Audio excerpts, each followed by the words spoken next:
السلام عليكم ورحمة الله وبركاته. إن الحمد لله نحمده ونستعينه ونستغفره ونعوذ بالله من شرور أنفسنا ومن سيئات أعمالنا، من يهده الله فلا مضل له ومن يضلل فلا هادي له. أشهد أن لا إله إلا الله وحده لا شريك له، وأشهد أن محمدا عبده ورسوله صلوات الله وسلامه عليه. أما بعد، يا أيها الذين آمنوا اتقوا الله حق تقاته ولا تموتن إلا وأنتم مسلمون.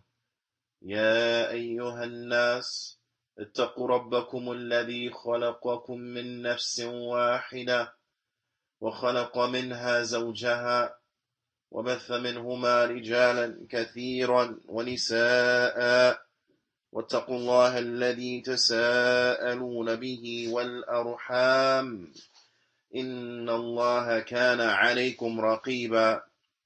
يا أيها الذين آمنوا اتقوا الله وقولوا قولا سديدا يصلح لكم أعمالكم ويغفر لكم ذنوبكم، ومن يطع الله ورسوله فقد فاز فوزا عظيما. أما بعد، فإن أصدق الحديث كتاب الله، وأحسن الهدي هدي محمد صلى الله عليه وسلم، وشر الأمور محدثاتها، وكل محدثة بدعة، وكل بدعة ضلالة، وكل ضلالة في النار. ثم أما بعد، يا إخوة الكرام حفظكم الله, we continue going over the small yet tremendous book by the Imam, the Mujaddid, Muhammad bin Abdul Wahhab, rahimahullah ta'ala. That book in which the Imam, rahmatullah alayh, he brings the conditions, the shurut for the salah, as well as the arkan for the salah wa wajibatuha, and the obligatory matters of the salah, of the prayer. Alhamdulillah, we were able to go over the first couple of conditions of the salah. The first being al-Islam, and then the second being al-Aql, which brings us to the third condition, and that is at-tamyiz. The third condition, it is at-tamyiz. The Imam, rahimahullah ta'ala, he says, الثالث, thirdly, or third, التمييز وضده الصغر. التمييز, and the opposite of it, is to be small in age. So what is intended by التمييز, and if we contemplate on the first as a side point, and we were to contemplate on the first couple of conditions, we will find that the Imam, the Mujaddid, rahimahullah ta'ala, he mentions what the condition is, and then he mentions its opposite. So for example, the Imam, rahmatullah alayhi, he said, al-Islam, وَضِدُّهُ al-Kufr. Al-Islam, and the opposite of it is kufr. For the second condition, the Imam, rahimahullah ta'ala, he said, Al-Aql, وَضِدُّهُ al-Junun. Intellect, and the opposite of it is insanity. And here, likewise, the Imam, he says, At-Tamyiz, وَضِدُّهُ al-Sighar. وضده الصغر. And this is something that is important that you find the ulama they do, and when they define certain terms, they will bring the opposite so as to increase in their understanding. Because only by way of the opposites are things distinguishable, and are we better able to know what is intended by them. So the Imam rahmatullah alayhi, he says at-tamyiz وضده الصغر. At-tamyiz being of a proper age or a necessary age for the salah, and the opposite of it is to be small in age or to be younger than that age of distinction. Now, and the reason for it, as we will come to see, is because it is linked to the second condition, and that second condition is a condition of aql, is a condition of intellect, that a person is intellectually mature enough to perform the salah. So intellectual maturity is incumbent and vital for the performing of the salah. So therefore, at 10 years, this age of distinction, by way in which is the age in which a person will be intellectually mature enough for the salah, is a condition for the salah. So the Imam, he says, وَحَدُّهُ سَبْعُ سِنِينَ, and the limit of it, right, or what is that age of distinction, or 10 years, then that will be 7 years of age. That will be 7 years old.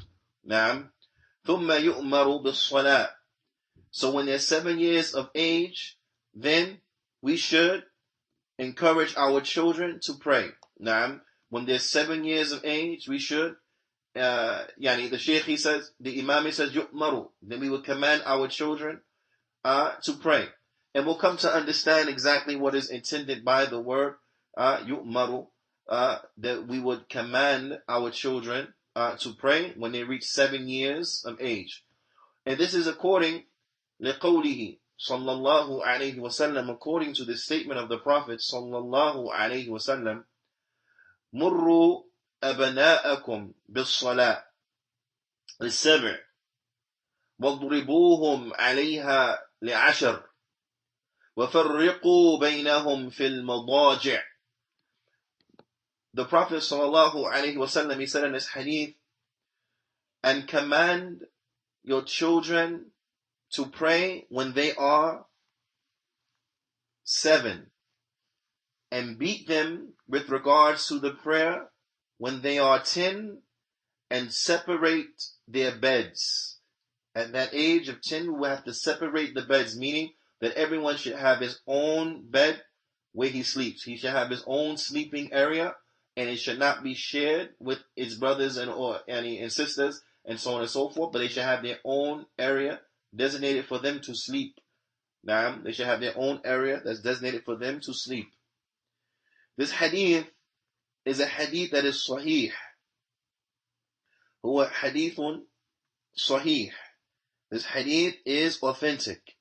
Now, and it has been collected by Imam Ahmad wa Abu Dawood, and Imam Abu Dawood.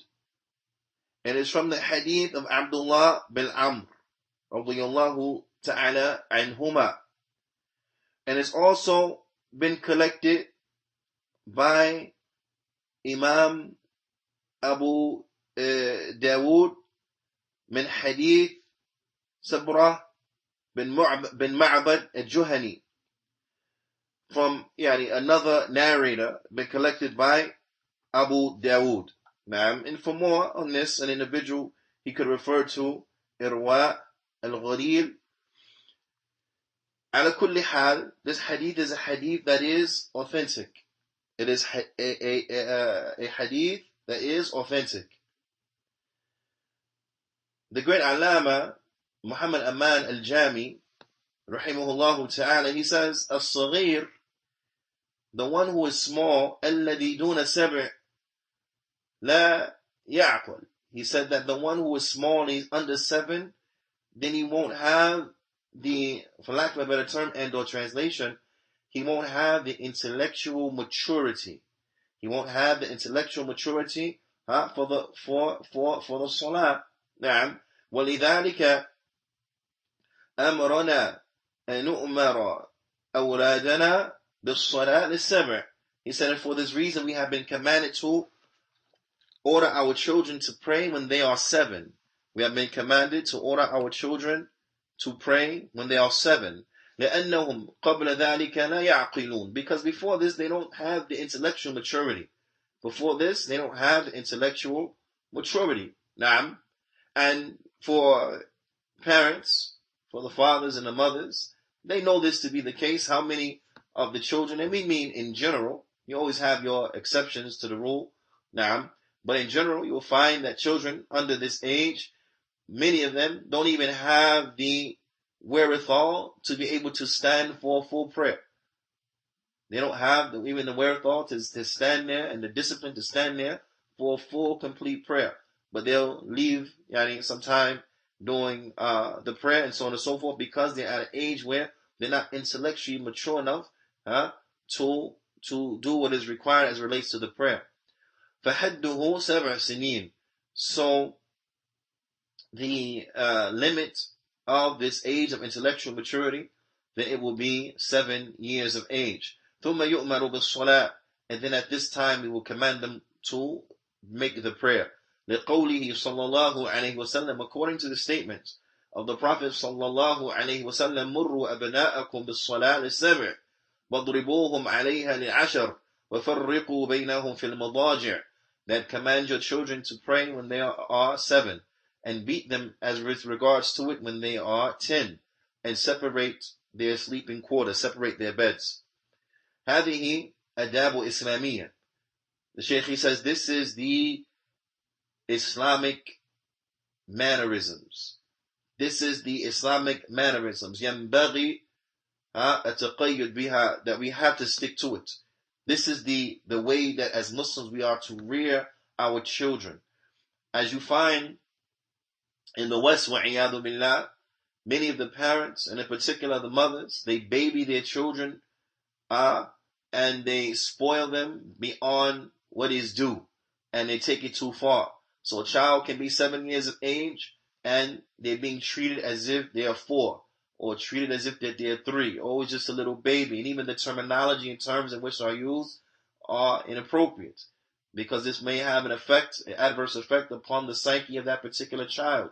When you keep calling him a baby, such a is my baby, and is a baby, and is a baby, and is a baby, and then we get upset when they act like a baby and he's 8 years old, 7 years old, and so on and so forth. Now, but we are to be able to identify their intellectual capacity and then deal with them as such. Now, we're not saying that we treat them like grown men. We're not saying that we treat them like adults and so on and so forth, because that too will not be appropriate. That will be going too far in the other direction. But we are to treat them age appropriately. Now, we are to treat them in a manner that is age appropriate, and speak to them in a manner that is age appropriate, and to not underestimate their ability and their capacity, but to deal with them appropriately. Bithnillahi ta'ala. The great Allama, Shaykh Abdul Muhsin al-Abbad, Hafidhullah ta'ala, he explains what is meant by command your children to pray. He explains what is meant, because an individual, he may think by this that command the children to pray means that they have to pray every single prayer, and they have to pray and it becomes wajib upon them, like it's wajib upon one who has reached the age of maturity, one who has reached the age of puberty. Now, the Shaykh, he says, إذا بلغ الصغير سنين التمييز وهو 7 سنين أمر بالصلاة. He said, when a small child reaches the age of distinction, and that will be 7 years of age, then at that point they're commanded to pray. Now, they're commanded to pray. But then the Shaykh, he explains, he says, وَلَيْسَ عَلَى سَبِيلِ الْإِجَابِ. He said, but it's not, we're commanding them to pray upon the way of that it is obligatory for them. So we're not to be overboard upon the children and command them to pray as if it is obligatory for them to pray. The Shaykh, he says, لِأَنَّ الْوُجُوبِ إِنَّمَا يَكُونُ بَعْدَ الْبُلُوغِ. He said, because the obligation for them to pray, then this will come after they reach the age of puberty. This will come after puberty, or on the onset of puberty. Then at that point, then they will be, they have to pray. At that point, they have to pray, and there's no doubt about that. Now, وأمره بالصلاة وأمره بالصلاة, and ordering him to pray. And if you have this sinin at this time, ليتعودوا على الصلاة. نعم. وإتيان بها على وجه المشروع. At this time, and this is very important, and it's related to the salah, but in the rearing of our children in general that we have to have in our minds. Na'am. The Shaykh, he says, ordering them and commanding him to pray at this age, it is in order to acclimate him to the prayer, or to acclimate her to the prayer. It's in order so that they could perform the prayer upon the legislative manner. So what this means is that at the end, as Sheikh Muhammad Aman, he's going to touch upon, is that when they reach this age, this is the age that we should begin to teach them exactly how to pray, exactly what to say, what are the movements, so on and so forth. Now, at this age, we begin to teach them. But it is so as to begin their training, so as to begin their lesson, so as to begin the focus on the salah, and to acclimate them to praying, so that by the time that it is wajib upon them to pray, and they have to pray, and it's mandatory upon them to pray, they have already been acclimated into praying, and they're used to praying. So it's an easy transition. So you have that buffer period from the time that they're 7 until the time where they are 10 years of age, because at 10 we are to beat them over the prayer, and then from that time to the time wherever they go into the age of puberty, that they have a buffer, and then another period between the buffer period and between the period in which that is obligatory, mandatory for them to pray, so as to acclimate them on the prayer. And this is something that is of extreme importance. And this is across the board. We should be acclimating our children upon the Islamic mannerisms from when they are little, so that we're training them, not that we leave them and we're neglectful of them, so that they do what they want, how they want, when they want, and they have no no cognization of what they're doing and how they're doing it. And then when they become the age of puberty, now try to throw everything upon their shoulders at once. That would be difficult for them to handle, as it would be difficult for anyone to handle, but how much more so a child. So it is incumbent that bit by bit we rear them and we teach them from when they're little, so that this is the earliest memory that they have, is that they were acting in a good manner. They were acting as a Muslim should act. We should begin to teach them that from when they can learn and understand. As the ulama, they explain that as soon as the child is able to talk, then we should be teaching them at that point. This is when it starts, that even before then it starts, even before then. But at this time, when the child is able to speak, then we should teach them the kalima, La ilaha illallah. Teach them how to say, La ilaha illallah, Muhammadur Rasulullah. Teach them the shahada from when they're able to speak. Why?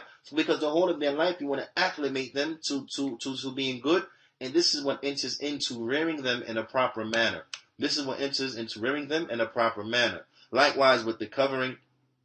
Likewise with the children having their pants above their ankles, so on and so forth. For the men, for the boys, having their pants above their ankles, so much so that the ulama, they say what? They say that which is, for lack of a better term, for that which is the dress code for the adults, then likewise the dress code for the children. So it is not for the children that they should be musbil and they should have their pants below their ankles for the boys, but the boys, even at an early age, should be taught that Muslim men, we don't wear our garments below our ankles, but our garments, they come up above our ankles. So they're acclimated to it. They know that this is their way.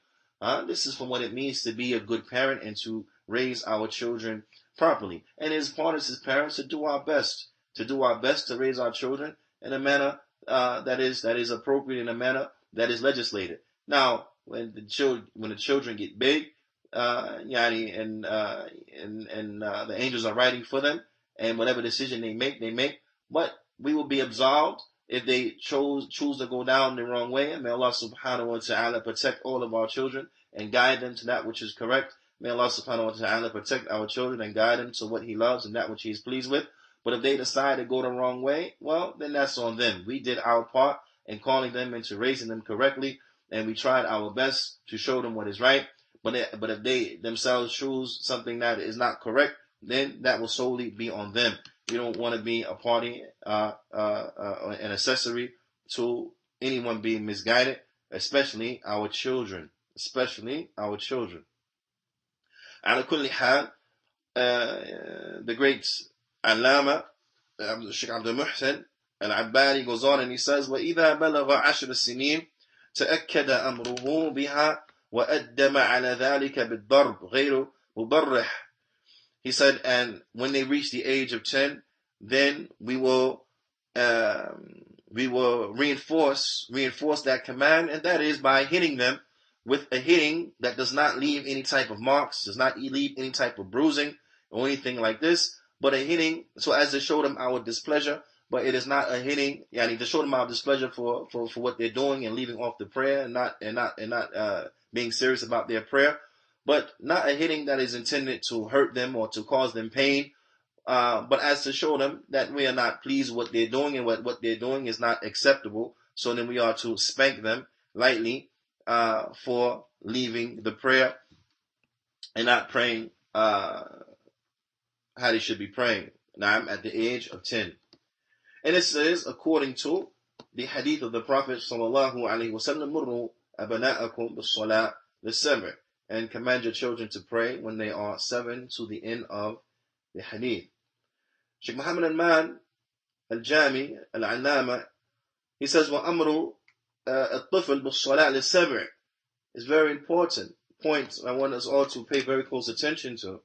He says, and commanding the child to pray when they are 7, وَلَيْسَ مَعْنَا أَمْرَهُمْ أَن تَقُولُوا لَهُ صَلِّ بَسْ. He says it's not meant that we say to them, hey, pray, and that's it. That when they reach the age of 7, we look at them and we say, hey, pray. Then that's it. He says, he said, this is not what is intended. He said, يَلْزَمُ مِنْ الْأَمْرُ رَسُولِ اللَّهِ صَلَّى اللَّهُ عَلَيْهِ وَسَلَّمْ أَنْ نَأْمُرَ أَطْفَالُنَا بِالصَّلَاةِ أي نُعَلِّمُهُمْ الصَّلَاةِ. He said that it is incumbent and necessary that the command of the Prophet, the command of the Messenger of Allah sallallahu alaihi wasallam, to command our children to pray when they are 7, he said this means that we have to teach them how to pray. We have to teach them the salah. Now, the Shaykh, he says, إِلَّا وَإِلَّا فَكَوْنُكَ تَقُولُ لِلطِّفْلِ الَّذِي يَلْعَبُ عِنْدَ الْبَابِ اذْهَبْ لِلْمَسْجِدِ صَلِّ. He said, because if not, the mere fact of you saying to a child who's playing in front of the door, get up and go to the masjid and pray. فَأَنْتَ لَا, he says, the Shaykh, he says, وَأَنْتَ لَا عَلَمْتَهُ وَأَنْتَ لَا عَلَمْتَهُ الطَّهَارَ وَلَا عَلَّمْتَهُ كَيْفَ يُصَلِّي لا تخرج من العهدة إنما تخرج من العهدة إذا علمته الطهارة ثم قلت له صلي. نعم. The Shaykh, he says, you just saying to a child who's playing in front of the door, hey, get up and go to the masjid and pray. The Shaykh, he says that this will not be fulfilling the command of the Prophet ﷺ, that you will say to them, just get up and go and pray, but you have not taught them how to pray. You have not taught them about tahara. Because what? Miftahu salah, al-tahara. Al-tahara, miftahu salah. The tahara, wudu, being a state of purity, this is the key to the prayer. Now, so if we're going to command our children to pray, then we have to teach them how to make wudu. We have to teach them about tahara. Now, we have to teach them about purity and how to make the wudu. The Shaykh says, if you didn't teach them how to make tahara, if you didn't teach them how to pray, he said, then you will not have fulfilled the trust. You will not have fulfilled the trust. But rather, the only way that you'll be able to fulfill that trust is if you teach them exactly how to make the wudu, you teach them about tahara, and you teach them how to pray. Then at that point, you would have fulfilled and implement the command of the Messenger sallallahu alaihi wasallam. The Shaykh says, وَأَمَّا تَسَاهُلْ الْكَثِيرَ. He said, وَأَمَّا تَسَاهُلْ الْكَثِيرَ مِنَ النَّاسِ فَقَدْ يَحْمَلُونَ يعني طفله إلى المسجد إما للسبع أو دون السبع على غير الطهارة وبدون معرفة للصلاة ويوقفوا في الصف فَيُعْتَبَرُ هَذَا الصَّفْ مَقْطُوعًا. The Shaykh, he says, but many of the people, you find that they are very negligent. They're very negligent. That they would take their child, yeah, وَقَدْ يَحْمَلُ طِفْلَهُ إِلَى الْمَسْجِدِ. They would take their child with them to the masjid. Maybe he's 7 years old, or maybe he's younger than 7 years old. A child who is not, he does not have wudu. He's not upon tahara. It may be the fact that the child, likewise, he does not know how to pray. And then they take that child and they put that child to stand next to them inside of the row. This is a very grievous mistake that is widespread. You find people coming and you'll see them. The man, he come to the masjid and he put his child there, make his child stand in a row, and the child does not have wudu. It could be a little girl child, she's in the row and no wudu, have a pamper on, to the end of it. The Shaykh, he says, when you do that, when you put a child without wudu inside of the row, now, he said, then that row is considered to be broken. هذا الصف مقطوعا. This row is broken. بوقوف هذا الطفل في الصف. Because this child is standing in the صف. Because this child is standing in the row and he don't have wudu. He don't have wudu. Many of the time, the child is so little, he's not even praying. He's just sitting there or he's playing around. Now, then this constitutes a break in the row. لأنه غير مصلي. Because he's not praying. نعم. وينطبق على هذا الشخص قوله صلى الله عليه وسلم. He said, and upon this man, then it could be applied, the statement of the Prophet sallallahu alaihi wasallam. And this is why we say this is a grievous mistake, and we have to be careful and be mindful of the likes of this. Because the Prophet sallallahu alaihi wasallam, he said, من وصل الصف وصله الله ومن قطع الصف قطعه الله.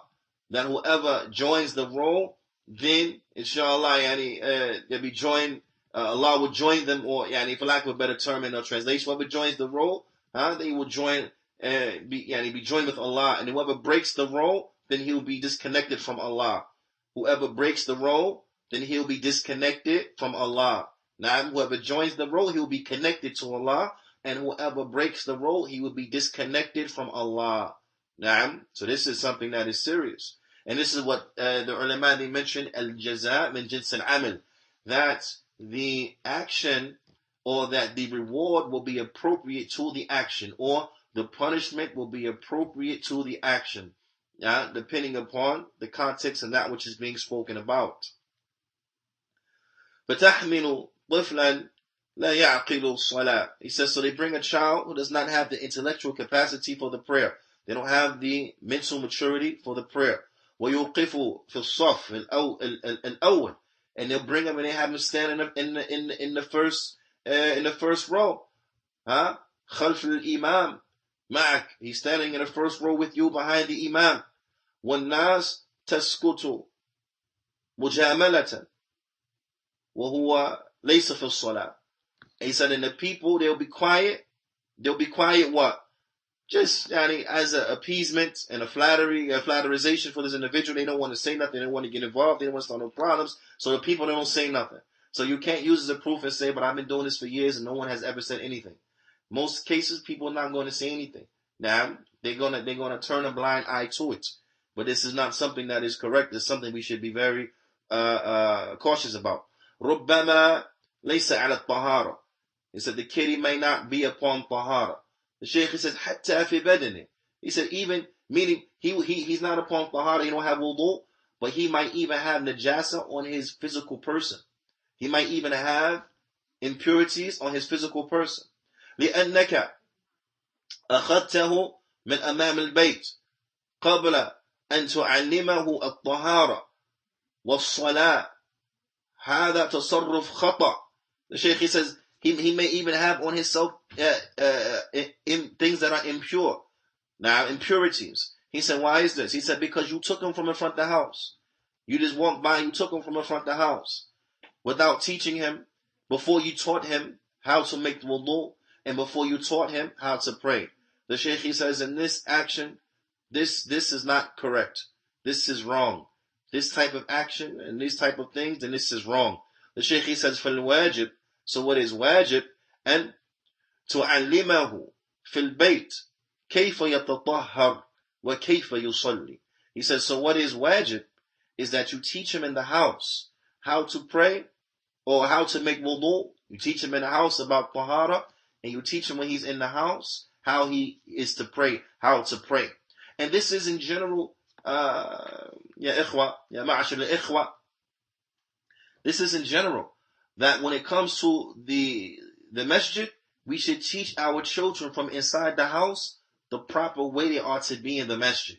We should teach our children from when they in the house how they are to be in the masjid.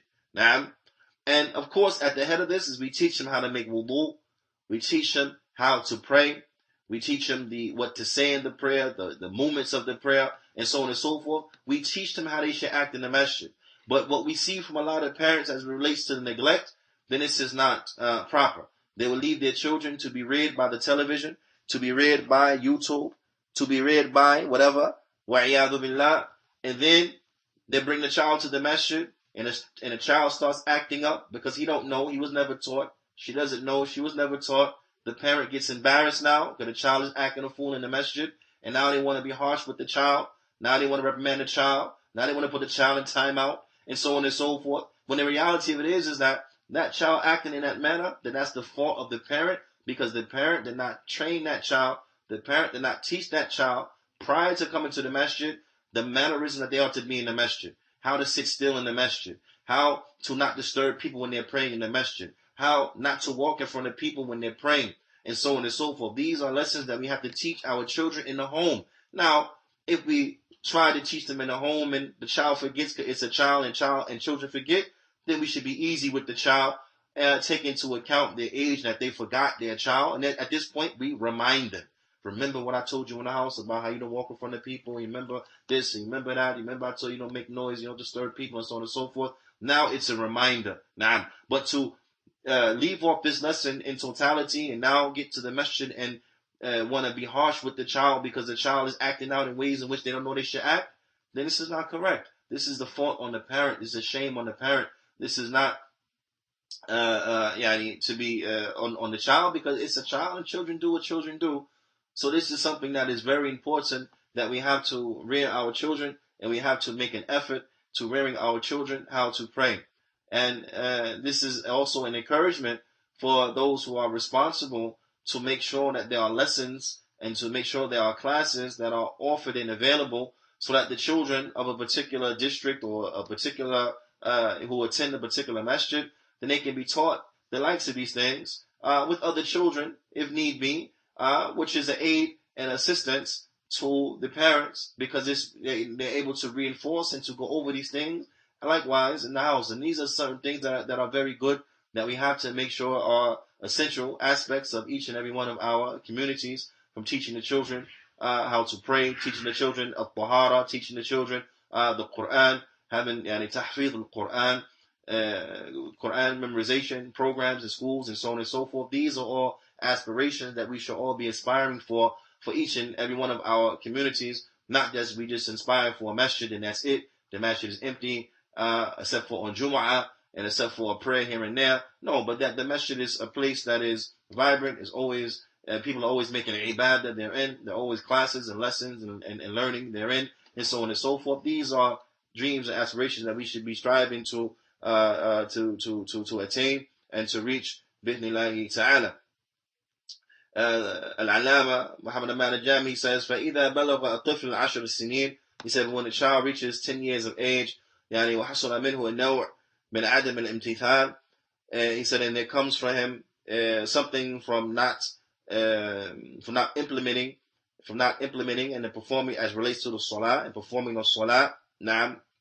وَتَمَرُّد, and it comes from him some type of isyan, it comes from some type of disobedience as relates to this. And يضرب ضربا تأديب, then we are to hit them with a hitting to teach them, not be trying to cause them pain or inflict bodily physical pain upon them. No, but as to teach them, تأديب, so as to teach them, and that what they're doing is not right. وتخويف, and to scare them.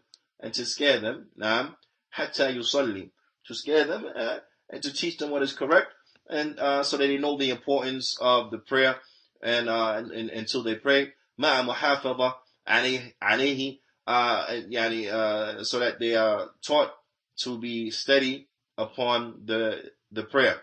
وفي هذا السن, and at this age of 10, يفرق بينهم في المضاجع كل الطفل ينام منفردا وهكذا أدب الإسلام.